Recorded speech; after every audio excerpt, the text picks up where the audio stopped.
right. Good morning, art lovers. I'm Kathleen Murray, and this is a special Labor Day edition of ArtBeat on WSLR 96.5 LP-FM in Sarasota and streaming at wslr.org. On alternating Mondays, I'm joined in our WSLR studios here in downtown Sarasota, Florida, with artists, curators, gallerists, creative directors, and educators. Follow the ArtBeat on WSLR page on Facebook to learn about each week's guests and upcoming art happenings in the area. I believe that art and artists hold a mirror up to our society, history, and institutions, and they have so much to teach us. I hope our conversations will inspire you, challenge you, and occasionally make you feel a little uncomfortable. That being said, the views and opinions expressed by me and my guests do not necessarily reflect that of WSLR, its board, staff, and volunteers. ArtBeat also features music selected by each guest, providing even more insight into their artistic practice and perspectives. Today, I'll be honoring the labor of artists by highlighting Spaces, a nonprofit organization that provides affordable studio space in which a number of notable Sarasota-based artists make their work.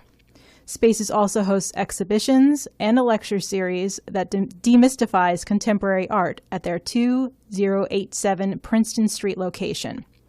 My guest is Marianne Chappell, who is Space's founder and gallery director, and she and I will be discussing how the nonprofit works to advance career artists with financial, social, and professional support. The Space's website is SPAACES, that's two A's, .art, and the social media platforms are spaces.art on Facebook and Instagram. Marianne Chappell, thanks for joining me on ArtBeat today. Good morning, Kathleen. Thank you so much for having me. I'm really grateful to be here. So today we're going to start in the present and then we'll work back. Okay. So for those of our listeners who are not familiar with Spaces, can you describe the physical location and everything that goes on inside? Sure. Spaces is located near 301 and 12th Street. It is as soon as you're heading out of town north on 301 away from Fruitville Road, you would take a right on Princeton Street, and it's really close to 301. So it's on the east side of 301. And how big of a space are we talking about? We now have 7,500 square feet. We started with 1,000 square feet, so we keep growing every year. We add another warehouse unit, and we've been expanding since about 2018. Okay, and so describe what it looks like inside if you were to walk in. They're warehouses, so they're really large, high ceilings ranging. The ceilings are slanted, starting at 16 feet and go up to 20 feet, so that's our one of my most favorite things. It looks like a warehouse. I'm from Buffalo, New York, so I love the warehouse look. And it's a little rough, I have to admit, but it's all white walls. We, in the gallery, dealer, museum world, call it a white box. Mm-hmm. And there are the artists do they all have similar size spaces inside, or does it vary? It varies. Every artist we work with to create a studio space that they would like. So some people want a very small space, some people want a door, some people want it to be open. So there's all different sizes of studios according to whatever the artist who will be renting the space would like. And do you have separate exhibition space in there, or what they exhibit? Do they exhibit in their studio?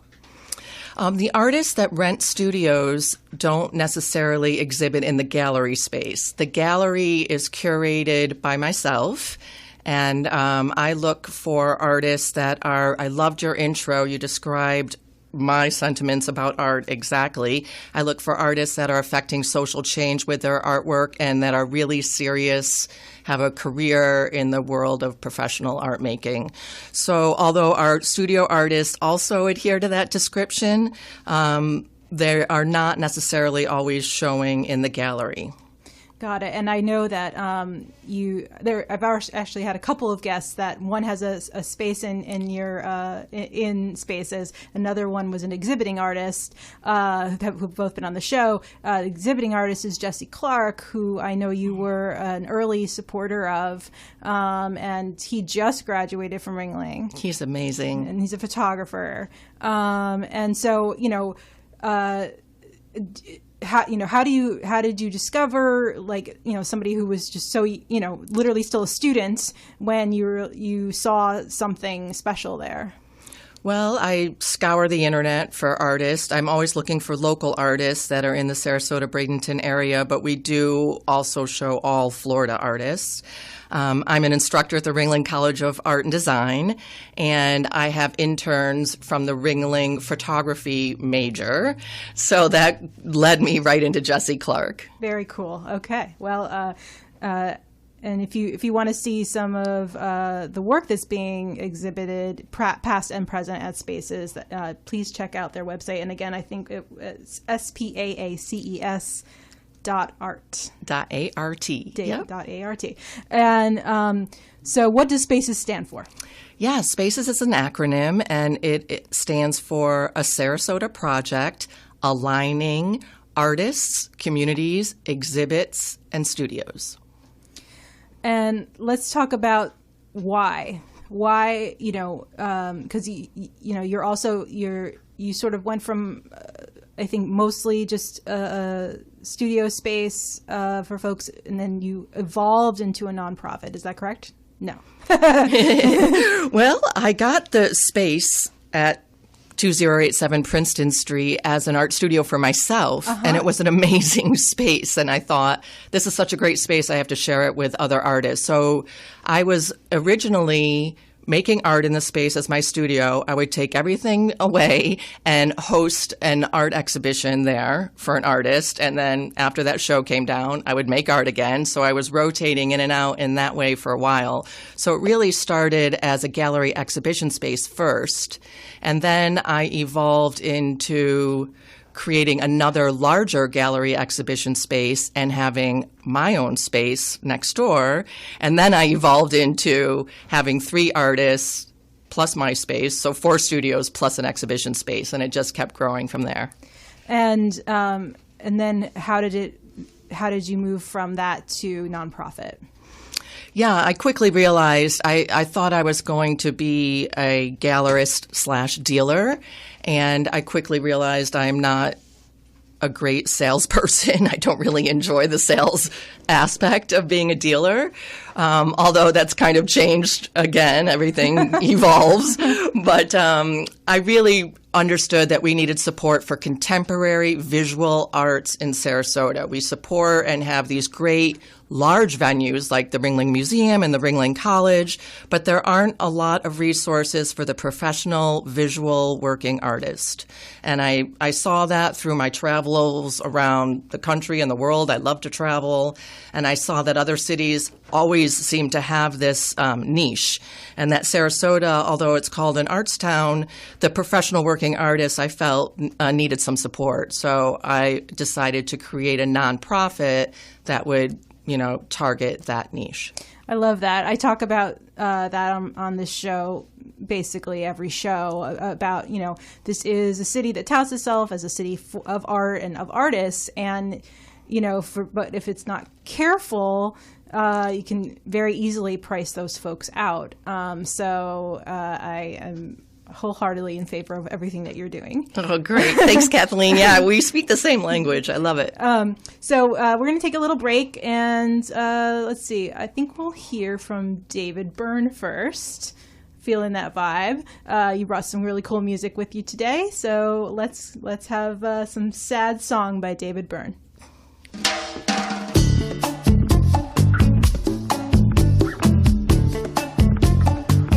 You may think I look sad, but I am just sleeping. It's my facial expression.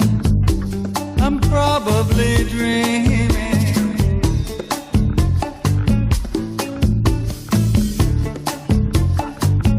Would you like to be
I look sad, but I am just sleeping. It's my facial expression. I'm probably dreaming.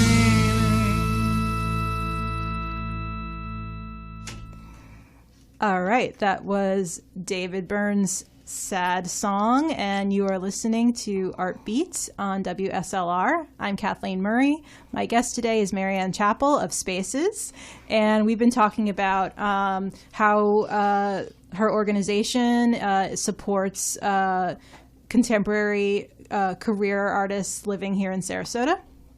And I know you're in the midst of a capital campaign for a larger space you were calling MADE. So what's the dream with MADE?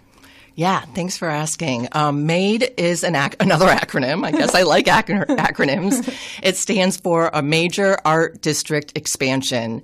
And we had the opportunity in our same warehouse area to acquire another warehouse that moved us into that 7,500 square foot square footage that we mentioned before.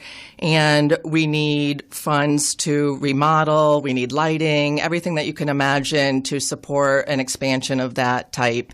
And all the funding goes towards expanding also our programs so we can have more lectures and more quality museum type curated gallery exhibitions in that new space. And what's your timeline?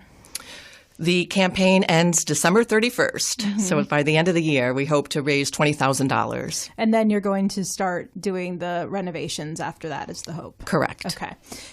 So you mentioned some of your lectures that you do, and I wanted to bring that up because you're in the middle of a series that's super cool.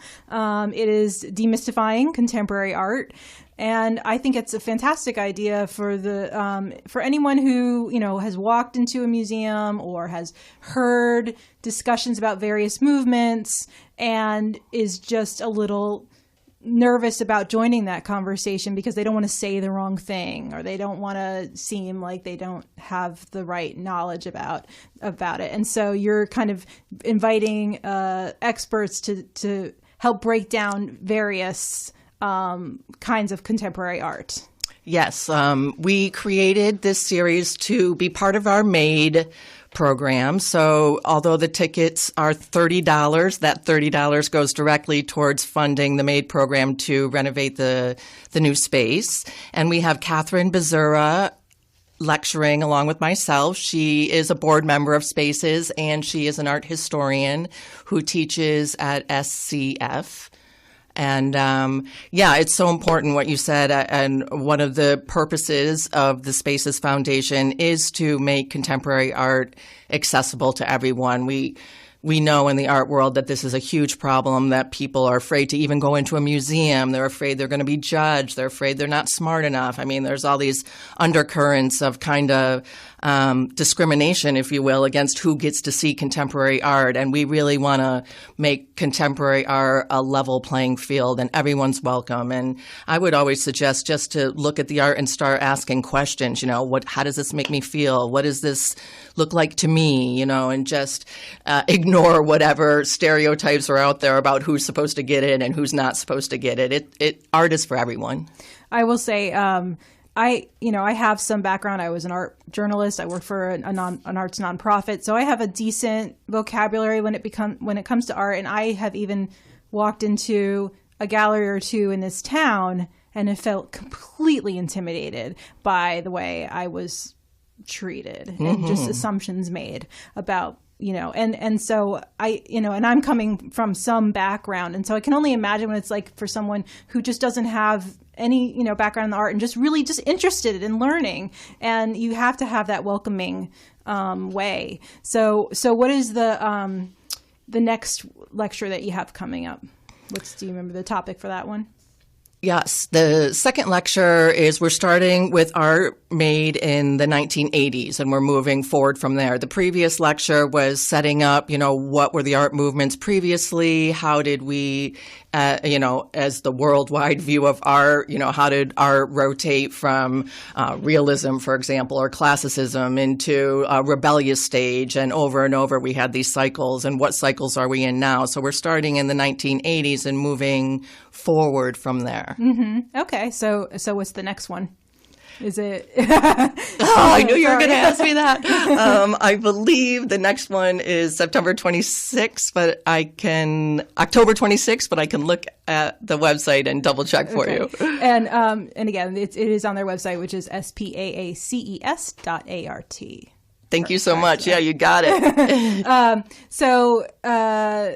So that series, you have a total of 4 for that one, right? We have 3 in that series. Okay. And this is, like I said, it's a special series just created to help us raise the funds to do the work to make the new art gallery a success. And they're also hybrid. So you can buy the ticket and get a Zoom link, so you don't have to come in person if it's inconvenient. I know we have a lot of snowbirds right now, but we do have people that support us that are up north and they're watching online. So very cool. And what are some other community oriented programming that you have either have done in the past or have coming up? Sure, we have 4 primary programs. We have the art exhibition program where we set up like a museum-like show. I like to say that so people can understand it's not a retail gallery space where there's not hundreds of artworks. It's really one artist at a time, and that lasts about a month, and it comes down. And then we have the art studio program where we provide affordable art studio spaces for artists. We have the lecture program, and we have a collaboration program where we collaborate with other organizations. They don't have to be art organizations, just other organizations that are trying to make a change in the community. We like to bring things to public awareness through art. And the next collaboration is with Facing Mental Illness. This was an exhibition that Carrie Seidman, she's one of the lead journalists for the Sarasota Herald Tribune. She did this a few years ago, and it was a huge project at the Selby Library. So I'm partnering with her and another organization called SRQ Strong, and they work with people who have had trauma in their lives. So a Spaces professional artist is going to make art with a non-professional artist. They're partners together that come from either the Facing Mental Illness group or the SRQ Strong group, and that will be in the spring of 2024. Awesome. And your as far as your exhibitions, do you kind of have something? Do you have something every month, or do you take a break for season, off season? We do slow down during the summer months, but we plan the whole season. So we kind of run on the academic calendar, which is just something that I've done my whole life, being in the academic world. So our season usually starts in the early fall and goes into June. So we might have July, August off, similar to a lot of things that are happening in Sarasota. Awesome. So we're going to do some more music. And I just want to say, I love the next 3 picks. I feel like I've been brought back to the Lilith Fair. And I mean that in every positive, wonderful way. Awesome. And so we're first going to hear from Liz Phair, Polyester Bride, and anything you want to tell us about your connection to that song, or Liz Phair in general? Oh, I love Liz Phair. Well, this whole album is a reflection on her life, and in this song, she is just questioning what direction to go to. And although it sounds like a woman thinking about a relationship, I like to think of it more as someone deciding a huge array of choices in which direction to go, and whether I should follow the social norms or should I, go out on my own and do something that's not expected. Awesome. This is Liz Phair's Polyester Bride.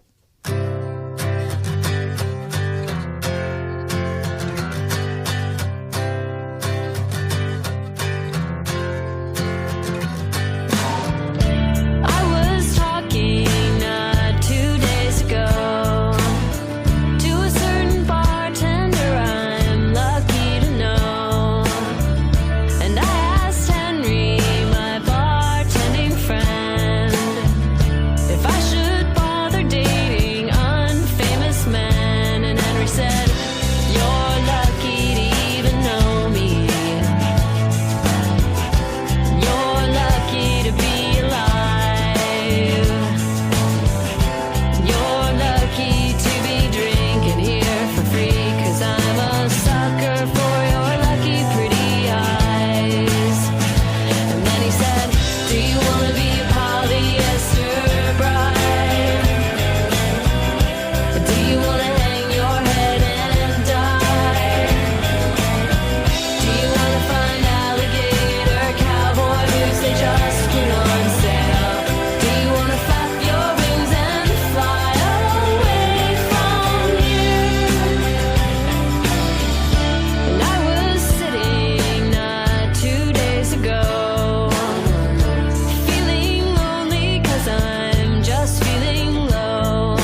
All right, Polyester Bride by Liz Phair. Thanks for bringing that song back for us, Marianne Chappell.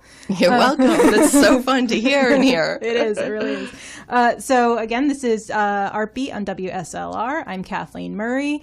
My guest is Marianne Chappell, and we're highlighting the labor of artists by bringing to the fore the need for studio space and support for working artists. And your mission at Spaces, we know sort of about the studio space and the gallery exhibition opportunities that you afford local artists. But what are some things that you recognized were needed by artists as far as their professional development that maybe the general public wouldn't be as knowledgeable about?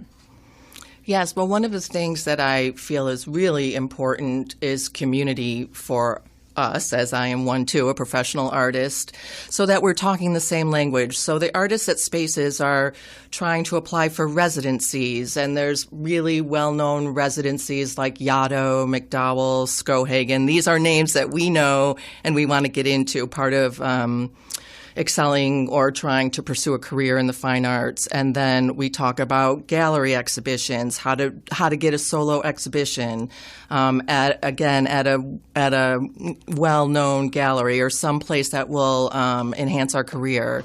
And then we talk about grants. Artists are always looking for grants to buy art supplies or to get that show off the ground, for example.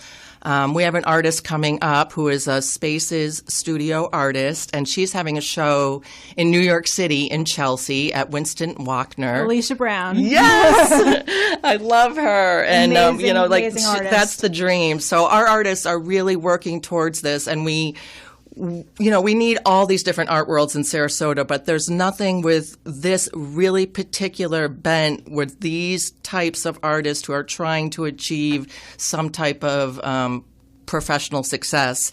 And that might just be creating something new in their field or making a livelihood or achieving some of the things that I mentioned. And another aspect of your mission is to serve women. Yes. And I know that you set aside about 70% of your programming programming for women artists.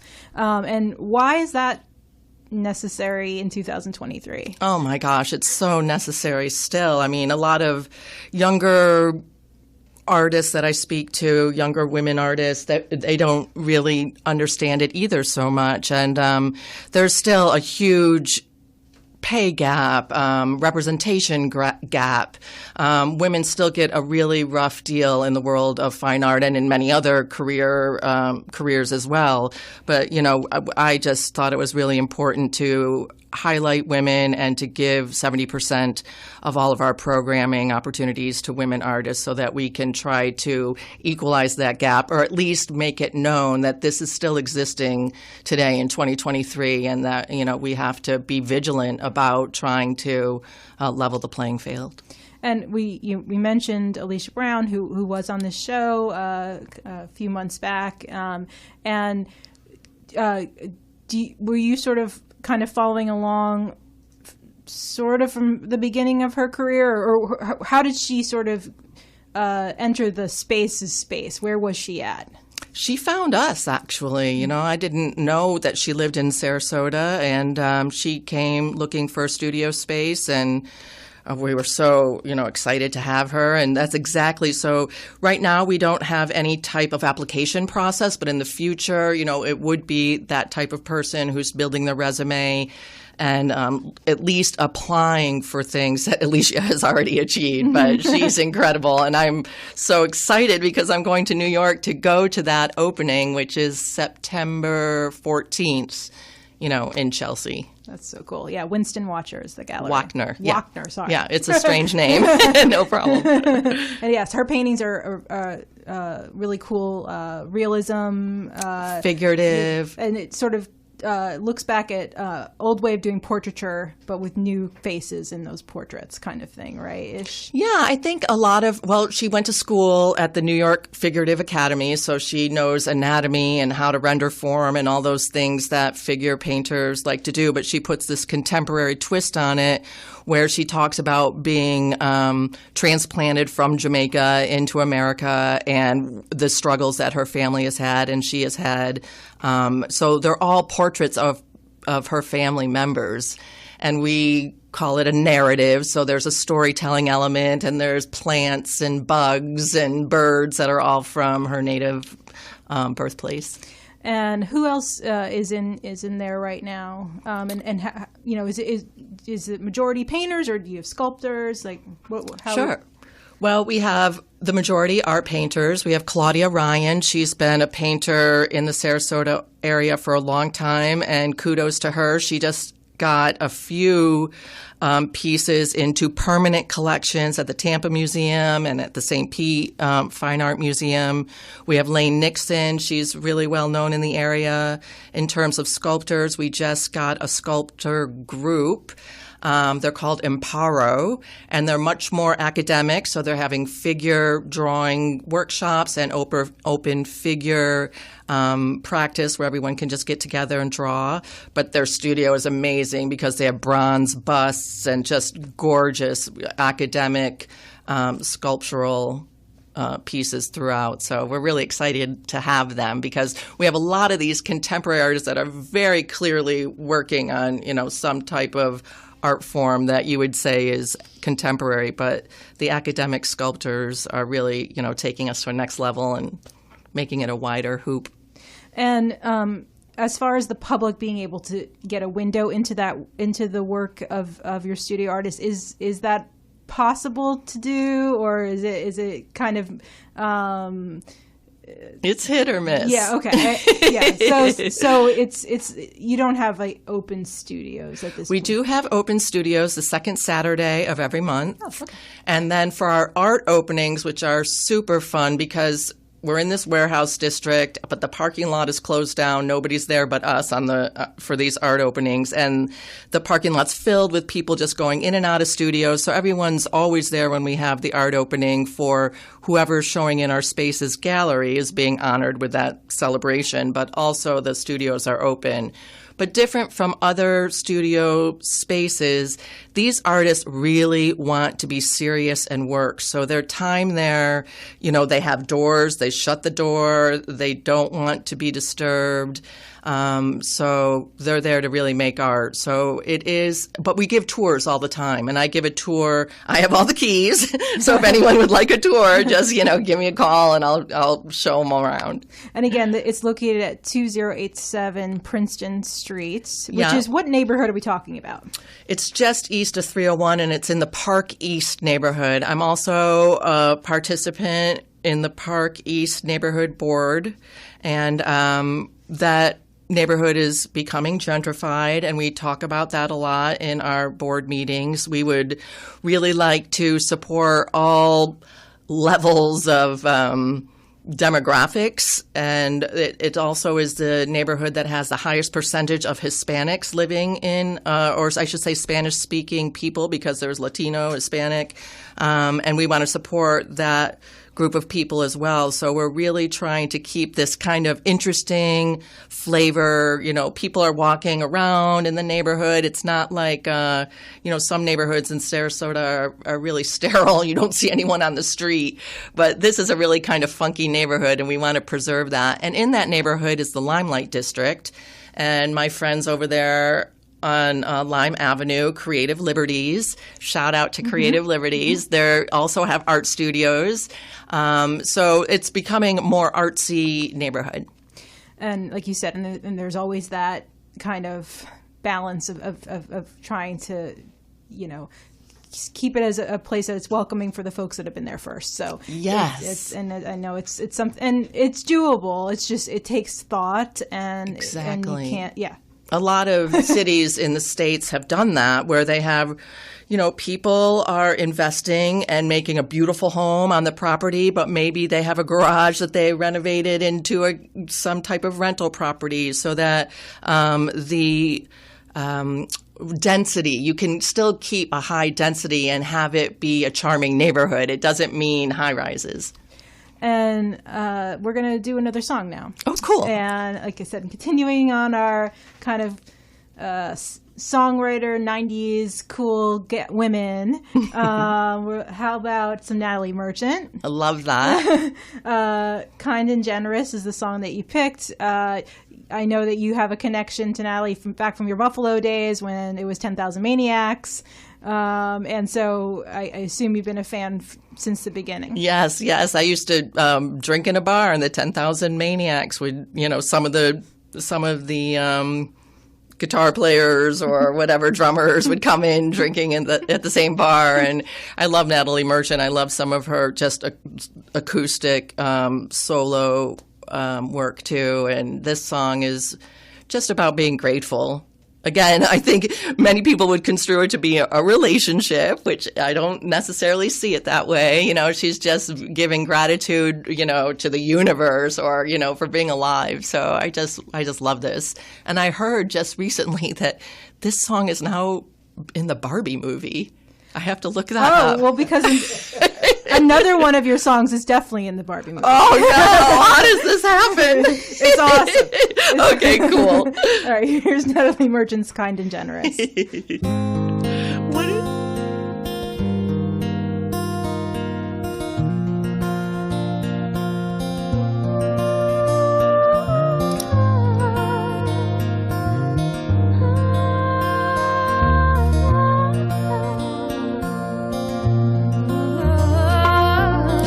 La la la la la la la la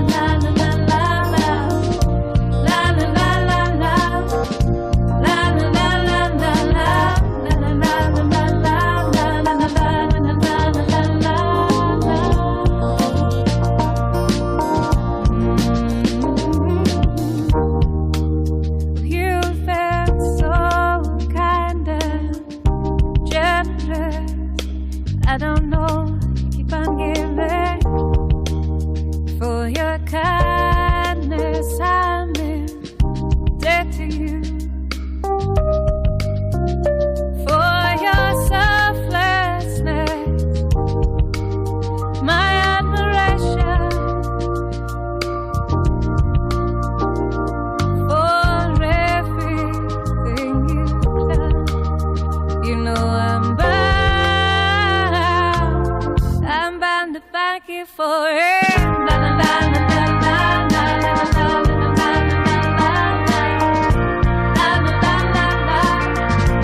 That, of course, was Natalie Merchant's Kind and Generous, and you are listening to ArtBeat on WSLR. I'm Kathleen Murray, and I'm speaking with Marianne Chappell of Spaces, SPAACES, and we're going to sort of go on the way back now and talk about you, and you are an artist yourself. Yes. And so where did you grow up, and kind of when was, that the creative spark, where did you first start feeling it? Oh my gosh. Well, I grew up in upstate New York, Binghamton, New York, and my mom's an artist, and she is also a local artist living in Sarasota. Her name is Nancy Goff, and she teaches at Art Center Sarasota and has shown in the area.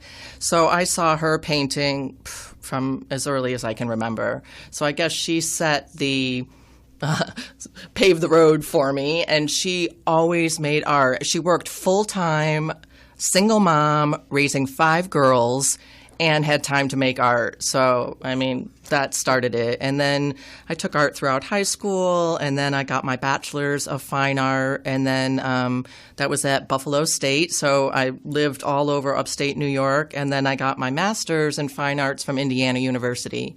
But I was late going to my master's. I got my master's when I was 30, if that's late. I don't think it's late now, that's for sure.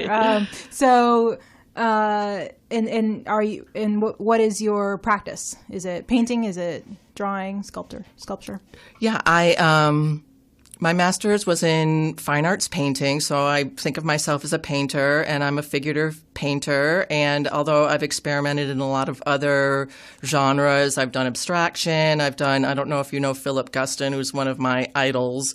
Really quirky shapes, men with hoods or figures with hoods. So these kinds of abstract, figurative or representational elements. Mm-hmm. So my work kind of goes into that direction.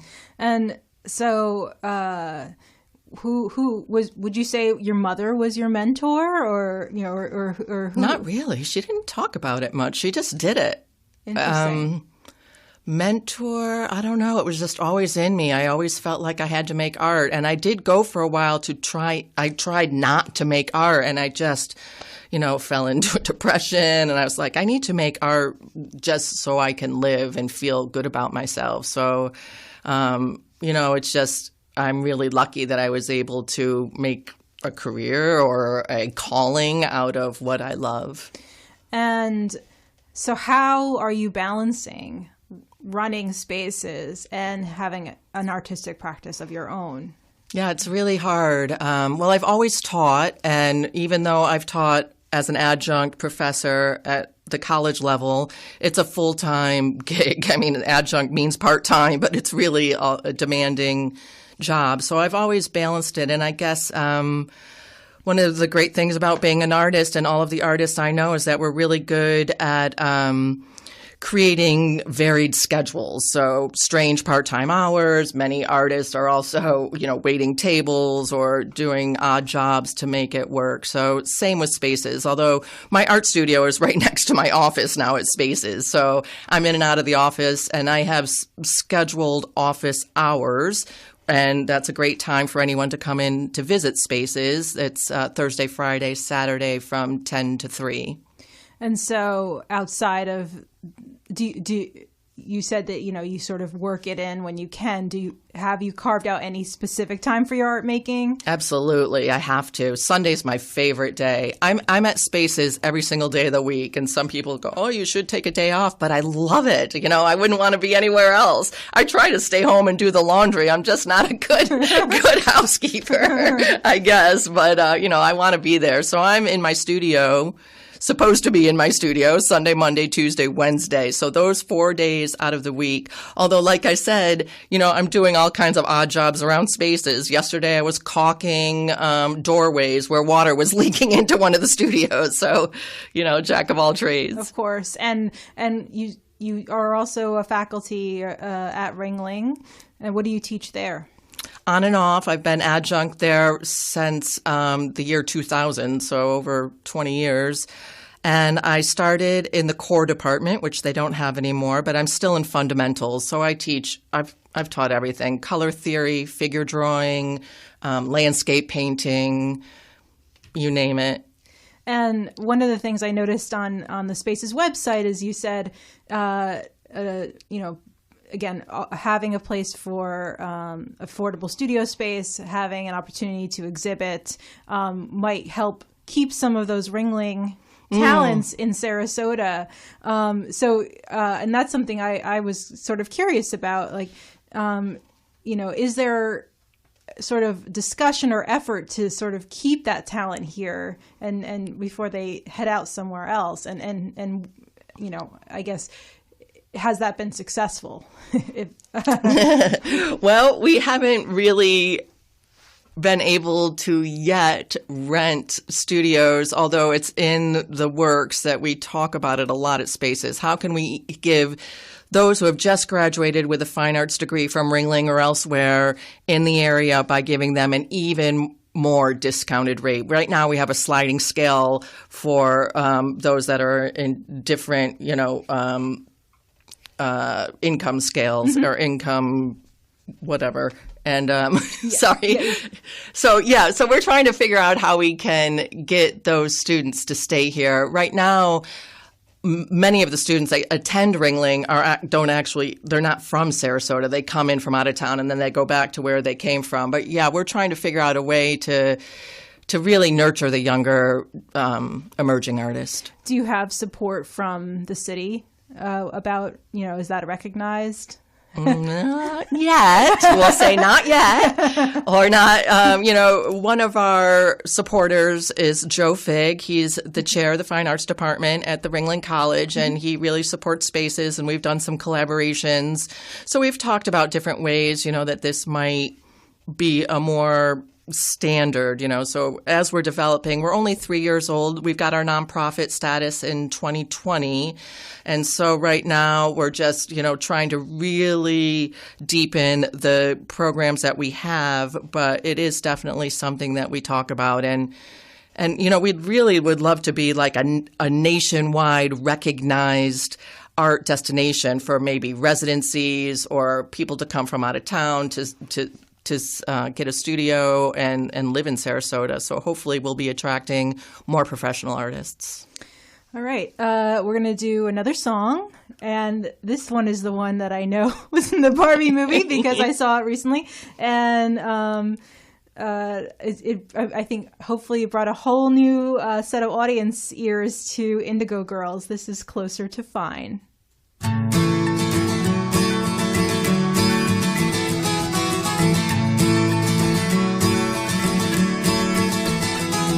I'm trying to tell you something about my life. Maybe give me insight between black and white. And the best thing you ever done for me used to help me take my life less seriously. It's only life after all. Yeah. Well, darkness has a hunger that's insatiable. And lightness has a call that's hard to hear. And I wrap my fear around me like a blanket. I sail my ship of safety till I sank it. I'm crawling on your shores. And I went to the doctor, I went to the mountains, I looked to the children, I drank from the fountains. There's more than one answer to these questions, pointing me in a crooked line. And the less I seek my source for some definitive, closer I am to find. Yeah, closer I am to find. Yeah. And I went to see the doctor of philosophy with a poster of Rasputin and a beer down to his knee. He never did marry or see a big great movie. He graded my performance. He said he could see through me. I spent 4 years prostrate to the higher mind. Got my paper and I was free. I went to the doctor, I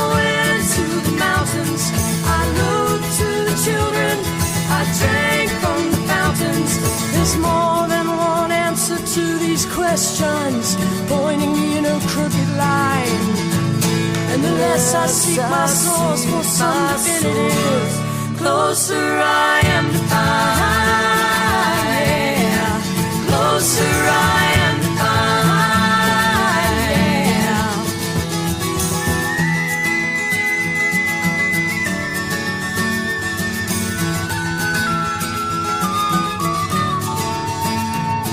I stopped by the bar at 3 a.m.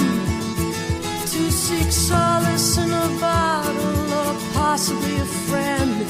And I woke up with a headache like my head against a board, twice as cloudy as I'd been the night before. And I went in seeking clarity. And I went to the doctor, I went to the mountains, I looked to the children, I drank from the fountain. And we go to the doctor, we go to the mountains, we look to the children, we drink from the fountain. Yeah, we go to the Bible, we go through the workout, we read up on revival, we stand up for the lookout. There's more than one answer to these questions, pointing me in a crooked line. The less I seek my source for some definitives, closer I am to find. Closer I am to find. Closer I am to find. Are you singing at the top of your lungs in your Barbie mobile? I hope so. That was, of course, the Indigo Girls with Closer to Find. And I am Kathleen Murray. We are in the last few minutes of ArtBeat, and my guest has been Marianne Chappell of Spaces, and we've had a great conversation about their mission to help working artists here in Sarasota. So I wanted to touch briefly on the public art plan. That this because I know you had some, certainly some interest in it. I don't know if you were consulted at all or had input, but I guess what aspects of the plan, which was unanimously approved, I think last week or 2 weeks ago, stood out to you, and that you're very happy with as someone who is working to nurture other artists. Yeah, well, the creator of the plan, her name is Mary Davis Wallace, and she created this huge comprehensive study on what needs to be done here in Sarasota to really put a face that we are a visual arts town. We support the visual arts. And I think more public art will do that. It's not just sculpture in the roundabouts. She's looking at every single little niche.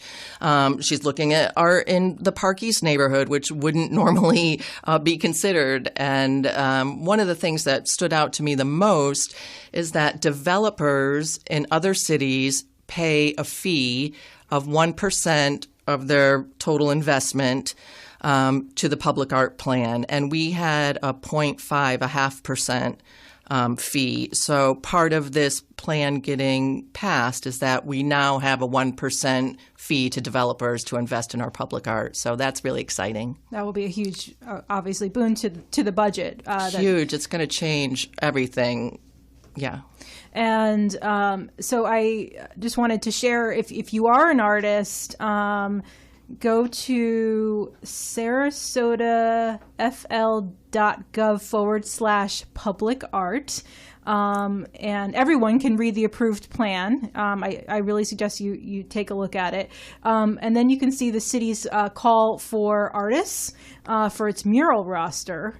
And the deadline for artists to apply for that is September 25th. And then there's also a call for walls. So if you have a wall, and I believe it has to be, a commercial or, mixed-use building. I don't think this is for houses. You can email publicart@sarasotafl.gov if you want a wall that you have considered to be matched by a mural artist. And do you understand how that's going to work? Is it not really? So I would assume this budget pays pays the artist probably. I would assume so. Okay. Yeah. All right. So so check out the plan, and if you're an artist who would like to explore mural art making, or you have experience doing that, I highly suggest you get added to the roster. And then I just also wanted to mention a couple other things that are happening in the area in the next month. Also, Youth's Expressions Exhibition and Benefit is this Thursday, September 7th at the Sarasota Opera House. And you can visit also youth.org to grab your tickets and support LGBTQ young artists.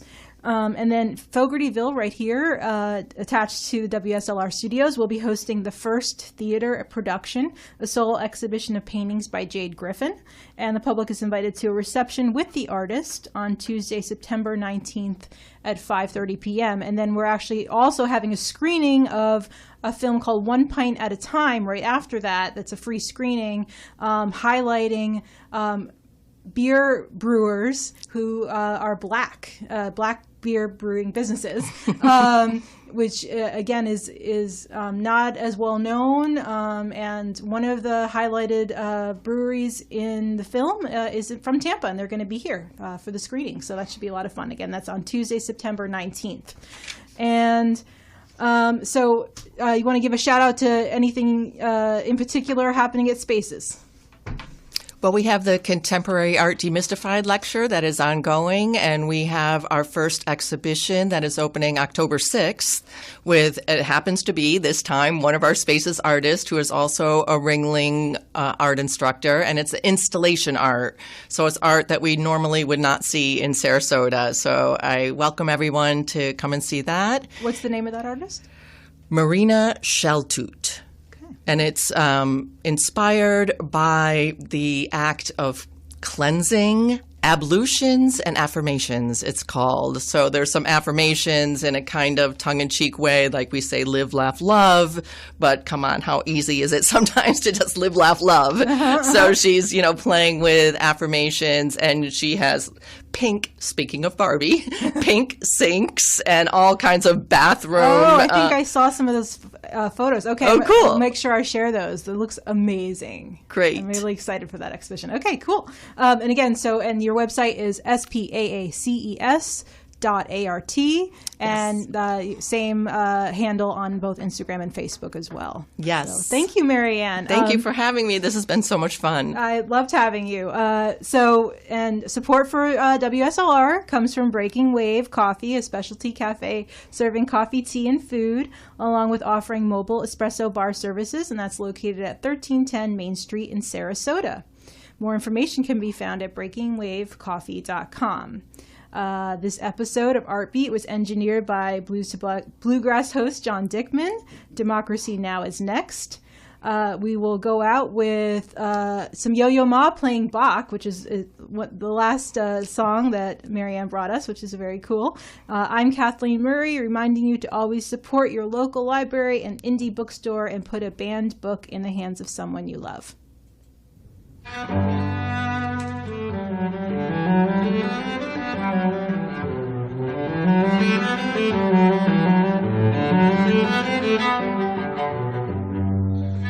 Thank